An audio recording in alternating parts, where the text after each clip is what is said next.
అంశానికి అవసరమా? ఇవి మహిళలపై ఎలాంటి ప్రభావితం చూపిస్తాయి? ఓకే, కృష్ణవేణి గారు నమస్తే అండి. మేడం, ఇది యాక్చువల్గా ఏంటంటే ఒక తెలంగాణ గ్రామీణ వాతావరణంలో జరిగే ఒక కథ అనమాట. అంటే ఉమెన్ సెంట్రిక్ పాయింట్. యాక్చువల్గా ఏంటంటే ఇది రియలిస్టిక్ ఫిలిం. అంటే మనకు ఒరిజినల్గా సొసైటీలో కొంతమంది వ్యక్తులు మనం చూస్తుంటాం. అంటే సొసైటీకి అవతల ఉండే ఒక రౌడీయిజం కానీ తర్వాత ఒక క్రైమ్ బ్యాక్గ్రౌండ్ ఉన్న కొంతమంది వ్యక్తులు కానీ అలాంటి వ్యక్తులు మాట్లాడే ఒక భాష అన్నమాట. అంటే సొసైటీలో ఉండే వ్యక్తులు వేరు, అవతల సైడ్ ఉన్న వ్యక్తులు వేరు.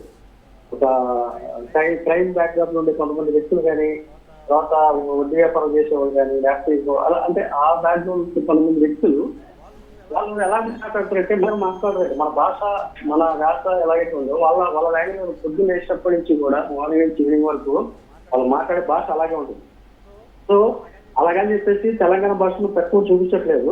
కాకపోతే ఏంటంటే తెలంగాణ బ్యాక్డ్రాప్ లో ఇచ్చిన ఒక కథ అన్నమాట, నేపథ్యం అదనమాట. సో ఆ నేపథ్యంలో ఒక వ్యక్తికి అంటే ఇప్పుడు మీరున్నారండి, మీకు ఒక వ్యక్తి మీద కోపం వచ్చినప్పుడు, ఒక సాధారణ కోపం వచ్చినప్పుడు ఎలా ఉంటుంది, పీక్ స్టేజ్లో అవతల మీద కోపం వస్తే ఎలా ఉంటుంది అంటే మామూలుగా సమానం చెప్పారు కదా ఎవరైనా కూడా. సో ఆ క్యారెక్టర్స్ బిహేవ్ చేయడం కానీ, ఆ మాట్లాడడం కానీ, వాళ్ళ యాటిట్యూడ్ కానీ అలా ఉంటుంది. కాబట్టి ఆ భాషలాగా మేము పెట్టాల్సి వచ్చింది అనమాట. అంతేకాదు కావాలనే ఫోర్స్గా పెట్టలేదు. ఆ భాష ఏదైతే ఉందో ఎక్కడ అంటే వాంటెడ్లీ పెట్టలేదు. కాకపోతే గ్రామీణ వాతావరణంలో కొంతమంది మాట్లాడే భాష ఏదైతే ఉందో ఆ భాషను మేము అందులో పెట్టడం జరిగింది. ఇది యాక్చువల్గా ఏంటంటే సోషల్ నెట్వర్క్లో వదిలిన ఒక టీజర్ అన్నమాట. ఇది అంటే సోషల్ నెట్వర్క్లో ఏంటంటే భావ ప్రకటన స్వేచ్ఛ అనేది ఒకటి ఉంటుంది అన్నమాట. సో ఈ టీజర్ అనేది ఓన్లీ మేము సోషల్ నెట్వర్క్లో టీజర్ వదిలాము. మనకి సినిమా పరంగా వచ్చేసరికి ఏంటంటే సెన్సార్ బోర్డు ఉంటుంది కాబట్టి సెన్సార్ బోర్డు వాళ్ళ నిబంధనల ప్రకారం మేము అది ఏంటనేది మేము దాని ప్రకారం వెళ్తాం అనమాట. వాళ్ళు కట్ చేయమంటే కట్ చేస్తాం, లేకపోతే కన్విన్స్ చేసి డైలాగ్స్ కావాలంటే డెఫినెట్గా ఆ కంటెంట్కి ఆ డైలాగ్ కావాలంటే మేము ఫైట్ చేస్తాం. ఏది సెన్సార్ ఆఫీస్లో ఎవరితో వాళ్ళతో మాట్లాడతాం, కన్విన్స్ చేస్తాం, ఆ డైలాగ్ మీద తెప్పించుకోండి. ఎందుకంటే ఇప్పుడు హిట్ సినిమాలు కూడా వచ్చినాయి డైలాగులు, అలాగే యానిమల్లో వచ్చినాయి. అంటే ఆ కంటెంట్ పరంగా ఏదైతే ఉందో ఆ కంటెంట్ కోసం మేము పోరాడతాం. మేము ప్రొడ్యూసర్ గారు మాట్లాడే దాంట్లో కూడా కొంత నిజం ఉంది. ఎందుకంటే వాళ్ళకి దాని గురించి పట్టారు. ఎందుకంటే తెలంగాణలో ఉన్న పుట్టి పెరిగిన వ్యక్తులు అనమాట. ఇది ప్రొడ్యూసర్స్. ఇప్పుడు ఆయన నరేష్ గారు కానివ్వండి, తర్వాత మా మల్లేక్ గారు కానివ్వండి, వీళ్ళిద్దరు ఏంటంటే తెలంగాణలో పుట్టి పెరిగిన వ్యక్తులు. వాళ్ళే చెప్పారనమాట. అంటే తెలంగాణలో జనరల్గా కోపం వస్తే వాళ్ళు మాట్లాడే వాళ్ళు రియాక్ట్ అయ్యే విధానం ఇలాగే ఉంటుందని చెప్పేసి వాళ్ళు ఎందుకంటే వాళ్ళు అంతగా చదువుకోరు కాబట్టి ఇక్కడ ఉన్న దాంట్లో ఇప్పుడు ప్రపంచం చదువుకుంటుంది కదండి మేడం. మోసం జరిగినప్పుడు 100% ఒక ఆడ సహనం కోల్పోతే మాత్రం ఇట్లనే విజృంభిస్తుంది. కడుపు వేసుకొని వచ్చింది, మోసం చేసిండు, ఇంకోసారి కడుపు వేయు నా దగ్గర ఇట్లా వచ్చి కూర్చుంటారా?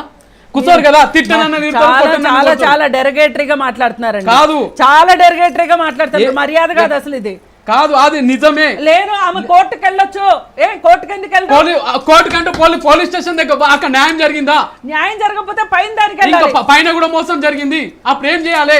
ఒక్క నిమిషం. అయితే ఈ సినిమాలో ఆమె లవర్ మోసం చేయడంతో పాటు పోలీస్ స్టేషన్కి వెళ్తే పోలీస్ మోసం చేసి, పైనకి వెళ్తే లీడర్ మోసం చేశారట. అదే కాన్సెప్ట్ ఏమండి. ఇప్పుడు ఆ అమ్మాయికి అలాంటి మాటలు వచ్చాయని వీళ్ళు చెప్తున్నారు. కరెక్టే. నేనే ఇప్పుడు ఇది జరగని స్టోరీ అని కానీ లేకపోతే వీళ్ళే సృష్టించారని నేను అనట్లేదు. Real story. ఇప్పుడు జత్వాని ఉందండి, ఆంధ్రప్రదేశ్లో జరిగింది, విన్నారు కదా. బాంబేలో మొదలైన కథ ఆంధ్రప్రదేశ్కి వచ్చి ఆగింది. ఆమె పోరాటం చేసిందా చేయలేదా? ఆమె పోరాటం చేసే సాధించింది. అది మనం చూపించాల్సిందే తప్పితే లేదు. పోలీసులు శుద్ధపోసులు వాళ్ళు ఏమి చేయరని ఎవ్వరూ చెప్పరు. పోలీసులు చేస్తారు, మామూలు వ్యక్తులు చేస్తారు. ఒకవేళ ఎవరన్నా మీడియా సంస్థల్ని ఆశ్రయిస్తే వాళ్ళు కూడా చెయ్యొచ్చు. నేనేం కాదు అనట్లా.